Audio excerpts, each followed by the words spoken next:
Good to go. Davidson, front, right here. Olá. Hello. You're obviously not accustomed to big, big pay-per-views, big spotlights, big opponents, but, to get called to fight a guy like Umar to kind of kick off this Paramount era, I guess, how is camp, and I guess what are the emotions a couple days ahead of your fight? Como é que você está sentindo? A gente sabe como é que é o começo do ano, é um grande card, um tremendo do evento, o início dessa nova era de transmissão do UFC, e você lutando contra o Umar. Como é que está isso? Como é que foi o camp para essa luta, uma grande luta? Cara, graças a Deus, início de ano, né? Estreando com o pé direito para mim.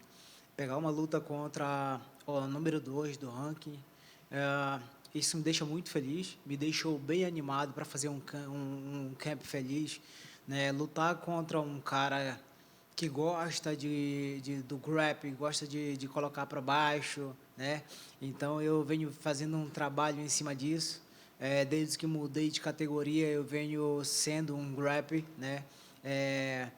Certamente vai ser um encontro de dois grappler, né? Mas o que ressalta é que eu sou um strike verdadeiro e eu fiz um trabalho para não deixar ele amarrar a luta, que é o trabalho que ele gosta de vem fazendo, né? E eu estou preparado para o jogo dele. I'm very happy with the opportunity. I mean, just have a card like this, an event like this, a moment like this, and actually have the guy that's #1 ranking. So just to have that fight is good. And also, a guy that, he's a great fighter, someone like that likes to grapple. He wants to take me down. Yeah, go ahead. I come from grappling. That's where I like to do. But I'm a true striker. And ever since I've moved up in divisions, I think I've improved a lot of things in my game, and then just to ensure the game plan is going right and I can neutralize these guys. Like the game plan is for him not to allow him to stall and just to go pressing against the fence or just keeping, like, we want to make sure that we counterattack that attempt to be stalling the fight. We want to make it active. To go off of that, I know in a lot of your previous fights, after the fight, you kind of go over the game plan that you had put together for your opponent specifically. A lot of people think Umar might be the most well-rounded fighter in this division. So when you break him down, is he as perfect as a lot of people say, or do you see a lot of holes you can take advantage of? Então, você falando disso agora, de plano de jogo, que você mencionou, de tentar não deixar ele amarrar a luta. E muitos lutadores, assim que termina a luta anterior, ou sabem que vem a próxima luta, eles já começam a planejar. Existe um plano de jogo, existe uma estratégia do caso dele. Como é que você vê um plano como ele para planejar lutar contra ele, sendo que ele é considerado um dos lutadores mais completos e difíceis de planejar no UFC? Bom, cara,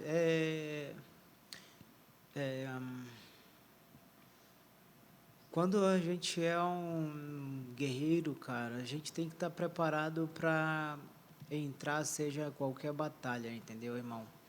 E eu, dentro da organização, já lutei com vários lutadores, inclusive o wrestler, entendeu? No início da minha carreira, nas 57 quilos, onde eu me tornei dono do cinturão. E lutar com ele é só mais uma luta, eu só preciso bloquear as quedas dele e meter a porrada nele. Man, when you're a warrior, you have to be ready for every battle that they bring to you. And I think I faced a lot of tough fighters and a lot of fighters that have like the grappling in them. And I went, listen, I took on a lot of challenges at flyweight, and I owned a division, and I got the belt out of it. So I was able to dominate there.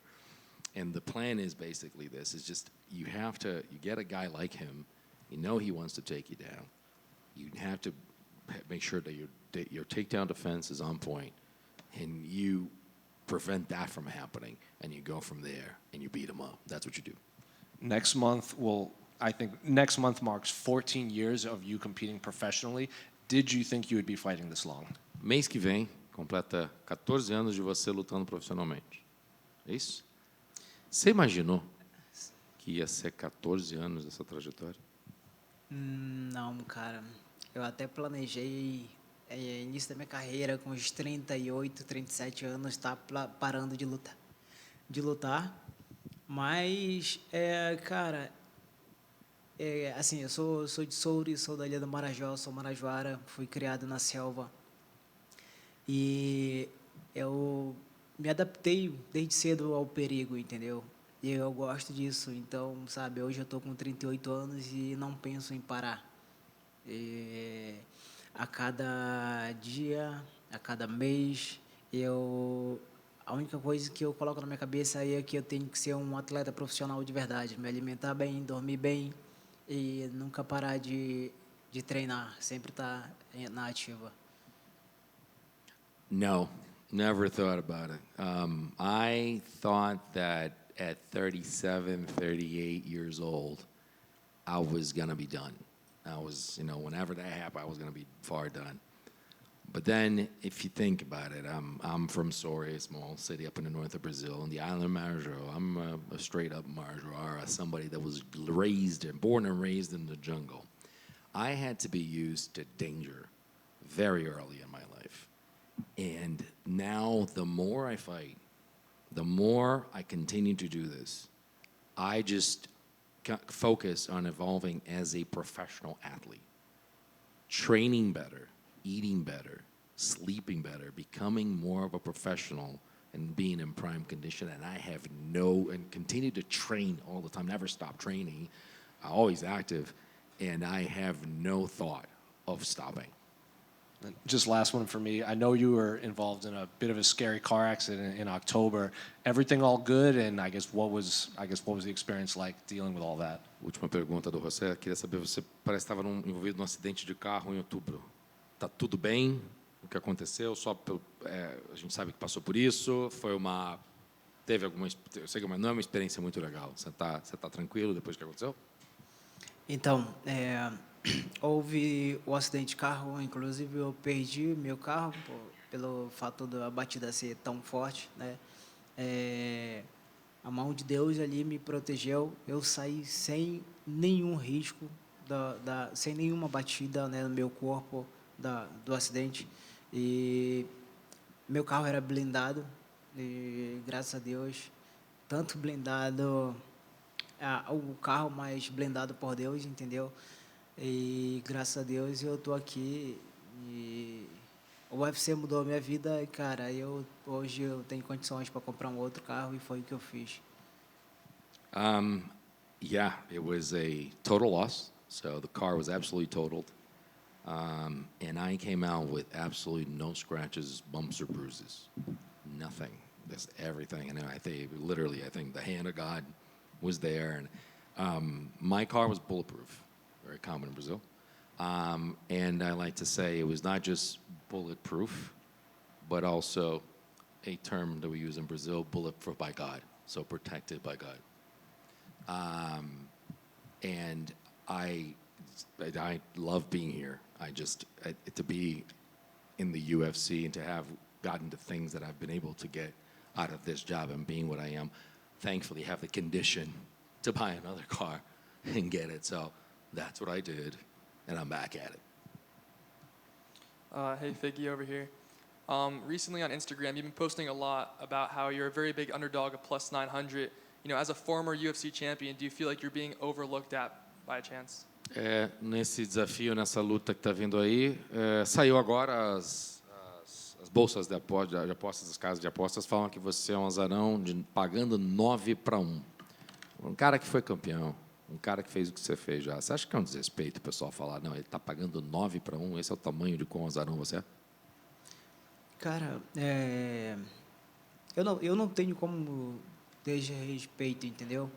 Mas sim como um incentivo para entrar lá e quebrar a banca mais uma vez, já que eu sou o azarão. See, I don't see that as a disrespect. What I see that as an incentive and an inspiration. It just makes me want to go there and just beat the house and just, break it down. Like I just want to tear up the sports book on this one. I just want to go out there and prove to people that, you made a bad mistake. Figgy, over here. You've been in some really exciting fights, especially the first one with Brandon Moreno. Do you think that fight deserves to be in the UFC Hall of Fame one day? Você esteve em muitas lutas, grandes, tremendas, contra grandes lutadores. E, obviamente, a gente sabe da quadrilogia contra o Brandon Moreno. Você acha que a luta contra o Brandon merecia entrar no Hall da Fama como uma luta histórica? Cara, com certeza, pô, seria uma honra, entendeu? Colocar uma luta minha e do Brandon no Hall da Fama. For sure. For sure, it would be an honor to actually have a fight of mine in the Hall of Fame. Right down here. What would you say has been the hardest adjustment in moving up a division? Qual que você consideraria que foi o ajuste mais difícil para você quando você saiu dos Moscas e foi para os Galos? Ah, eu não diria ajuste, cara, mas o mais difícil para mim era continuar na categoria de baixo, entendeu? Eu certamente já era um 61, forçando o estar em uma categoria que não era minha. Só para entender. E na categoria de cima, qual que você acha que foi o maior desafio? Mas acho que foi essa a pergunta. Então, eu já era um 61. O mais difícil para mim era continuar na categoria de baixo, Perfeito. entendeu? So, I don't think there was a challenge there. I think the biggest challenge I faced was to be a flyweight. I was a bantamweight. I've always been a bantamweight. I did just restructure the question to make sure that. So, was there a challenge at bantamweight? I said, no. The biggest challenge was actually to be a flyweight. I've always been a bantamweight. Thank you. Is okay? See? Bye, guys.